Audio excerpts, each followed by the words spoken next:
Hello and good evening students, and welcome back to Global Online Platform. This is Chandni Swarnikar, and today we are going to cover one of our important modern age writers, that is G.B.Shaw. Okay, so we are going to cover its part 1. We are going to cover part 2 or maybe part 3, depends on the content. Now you can get my lecture at 8 p.m. on a daily basis, but before diving into the video, let me share that there is a great opportunity to prepare smartly for the April 2024 Maharashtra SET.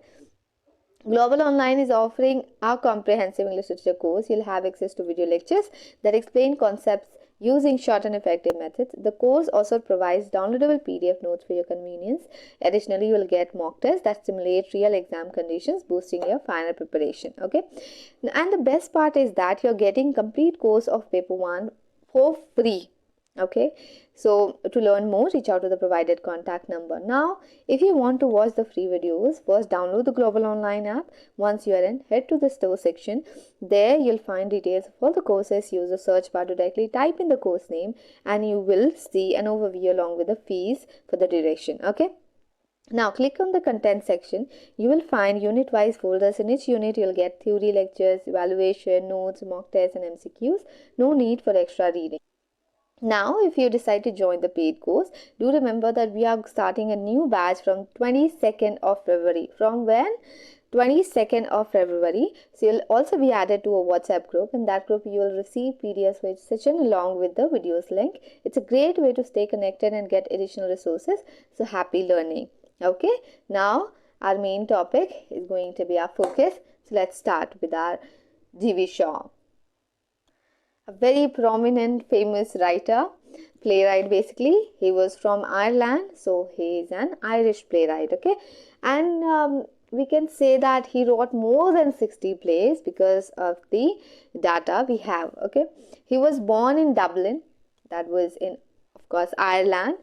He was influenced by Henrik Ibsen. You can see the influences of Henrik Ibsen in his works as he talks about Don Juan and other things, okay, and that intrigued him to introduce new realism into English language drama. So who introduced new realism into English language drama? That is G.B.Shaw. And who influenced him to do that? Henrik Ibsen was the writer who did it. Now, he also got Nobel Prize for Literature for which work? For St. John. In which year? In 1925. He got the Nobel Prize for Literature for his St. John in 1925. Do remember the year because it's important for you to know. Now, also, there is a Fabian Society. There is a Fabian Society. What it is? Fabian Society. He was the co-founder of Fabian Society, and also we can say that he was also a fervent socialist and a co-founder of the Fabian Society. Do remember this information. See, initially he also worked as a critic and a journalist before establishing himself as a playwright. Before writing plays, he was into he was into criticism and also journalism. And it shows that before finding your own passion and your own thing, you can end up being into something else, okay? So it's fine, it's perfectly fine. If you are into something else, you will eventually find that actually your thing, right? Now the major works. We usually talk about plays. Let me tell you something about the novels of G.B.Shaw, okay? So, before that, let me tell you the famous or major works of G.B.Shaw. So, the first is Pygmalion, which is 1912, okay? Perhaps his most famous play exploring issues of class and social mobility. Okay. Second, Arms and the Man, which was published in 1894, a satire on romanticism and war. Okay. It actually shows the real world of war, real thing of war. Okay. The third, Man and Superman, which was published in 1902, introduces the concept of life force. I'll explain that to you in our next slide, okay, and features the character of Don Juan. Basically, Don Juan is a very old character, and there was a work on that, but G.B.Shaw was told to write something on Don Juan, so eventually he wrote Man and Superman, okay. Now, let's cover, sorry if you have heard something something from the background. Never mind. Okay, so let's cover the novels of G.B.Shaw. Okay. So the first is, you just need to remember the titles of these novels. You do not need to go deep into it. Okay. So the first is Cashel Byron's Profession. Cashel Byron's Profession, 1885 to 1886. Then the second one, The Admirable Bashville, 1901. Third, The Irrational Knot, 1880. Okay. Fourth, Love Among the Artists, 1881. Fifth, An Unsocial Socialist, 1886. Okay, these are the 5 novels that you need to keep in your mind if you are preparing for Maharashtra SET or even UGC NET. Okay, NTA NET or UGC NET. Now, the famous plays we are going to cover. The first, we'll start with the first one. First play to be staged by G.B.Shaw is Widowers' Houses. Okay. As I told you that it's a first play to be staged by G.B.Shaw and it has 3 acts in it. Okay. Comprises 3 acts, and this is one of 3 plays Shaw published as Plays Unpleasant. There's a category of plays of G.B.Shaw. Okay. So plays unpleasant, including 2 other plays in the group, The Philanderer and Mr. Warren's Profession. Which are the other plays? The Philanderer and Mr. Warren's Profession. Do remember this, because they can ask you on this type of, like, in this matter. Okay. So Widowers' Houses, The Philanderer and Mr. Warren's Profession. Mrs. Warren's Profession basically comes under Plays Unpleasant category in 1898. Okay. So that is it about this. Now the second work, The Philanderer, which was published in 1901, and it's an example of Shavian humor. What is a Shavian humor? Basically, Shavian humor does not hurt anyone because it does not include or does not contain any malice.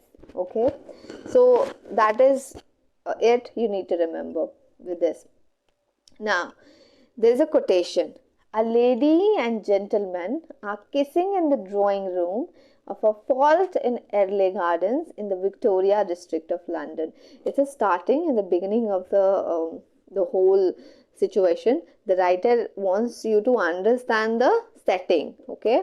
Now, William Marker, according to William Marker, this particular work is vulgar, dull and worthless.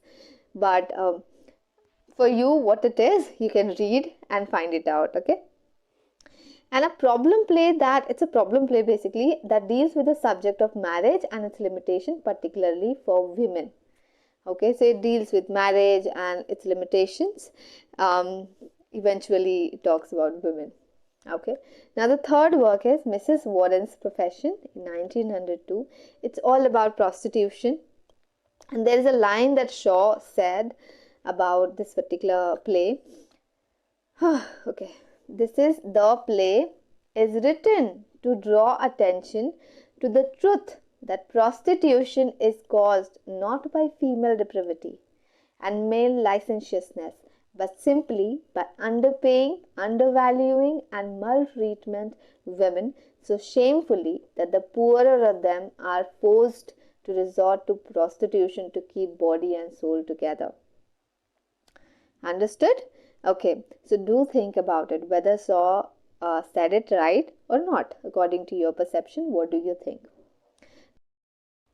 Now the fourth work is Arms and the Man, and it's a comedy. Okay, and the title was taken from opening words of Virgil's Aeneid, that is, it was in Latin. Okay, Arma Verenque Canu. Okay, so from here the title has come. Now, it is a part of Shaw's Plays Pleasant volume. It's not about Unpleasant volume. It's about Plays Pleasant volume, which also included Candida, You Never Can Tell, and The Man of Destiny. Okay, Candida, You Never Can Tell, and The Man of Destiny, and also, of course, Arms and the Man. Now, it was set during Serbo-Bulgarian War. I told you that it is a satire on war. Okay, and the whole story revolves around Rana Petkov, a young women engaged to Sergei Saranov, a heroic soldier. Now, she used to feel that it is so good, so romantic to be in army, to be a soldier. But the whole thing turns out when Rana's world is disrupted when a Swiss mercenary captain, bluntly seeking refuge, enters her room. So the whole thing turned out, and actually the reality shows up. Okay, so bluntly asks her, remember that 9 soldiers out of 10 are born fools. This is a quotation, a very famous quotation. Do remember, 9 soldiers out of 10 are born fools. Okay, now the fifth work is Candida. It's also a comedy, and the protagonist, of course, Candida, strong and independent woman.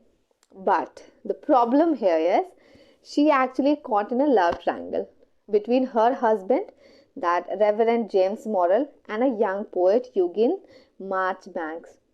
So the whole thing, it's like a love triangle. Candida is here, Reverend James Morrill is here, and Eugene Marchbanks is here.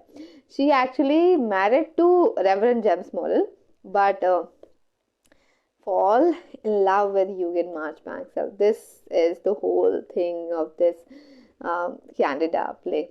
Okay. Now the sixth work is You Never Can Tell. It's all about one day. Okay, one day in August 1896. A comedic play that revolves around the Clendon family.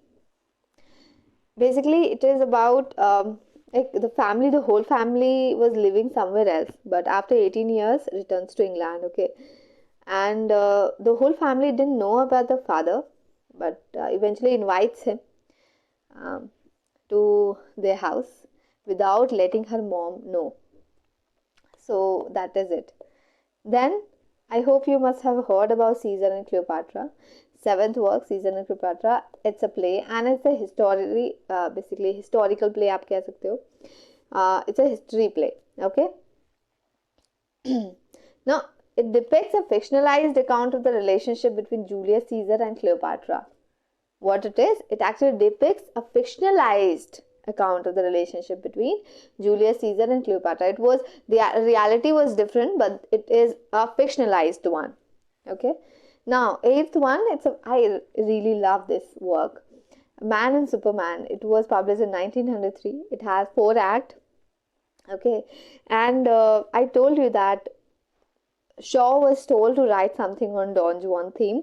So he wrote Man and Superman in response to a call for Shaw to write a play based on the Don Juan theme. Okay. Now, the basic idea, man is but the victor in the duel of sex, is the idea around which the simple comedy is built. The whole comedy revolves around having this theme and moving forward. And the interesting part here is there are 3 characters. The main one, John Tenner, okay, then Anne Whitefield and Roebuck Ramsden, okay, and Octavius is also there. But here you will know that philosophy of life force. Life force theory basically relies upon men and women for achieving its end and upon men recognizing himself as an instrument for the creation of something greater than himself. Okay, hyper masculine. You can also say that, but it's a negative term to use. But life force is creating something or having a part on the creation greater than yourself. Okay, hence the idea of Superman comes in. Okay, now the Act 1 introduces John Tenner, who is very intellectual and unconventional man. It is not he's not an conventional man. He is an unconventional man. Tenner is pursued by Anne Whitefield. At the beginning, he didn't want to marry Anne Whitefield. Okay, but thing changes. Who wants to marry him against his wishes? Now, Roebuck Ramsden, a friend, tries to convince Tenner to marry Anne, but Tenner is resistant. He was resistant. He didn't want to marry Anne, and Anne Whitefield wants to marry him against his wishes. Even if he wants it or not, she will marry him. That is the case. Now, Tanner embarks on a journey with Anne, her brother Octavius, and others. Basically, the whole story is not about, I'm not going to tell you.